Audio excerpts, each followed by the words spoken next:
In normal combat, you must protect your lower body. You must protect them and go forward because they are weak. You're not afraid to be hit in the outer points. So in traditional martial arts, there are some baojia. Don't struggle at them because they are afraid of exposing flaws.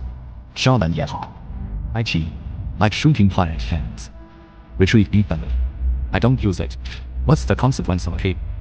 This requires certain skills, including splitting the ground and long with forward, aiming at the clutch or knee joint. So in the actual combat traditional martial arts, must be the hands, be fast. I either don't even when I strike. The reason this means for self-defense is better, because self-defense is often used in battle. In personal battle, I'm stronger than you. You must think hard.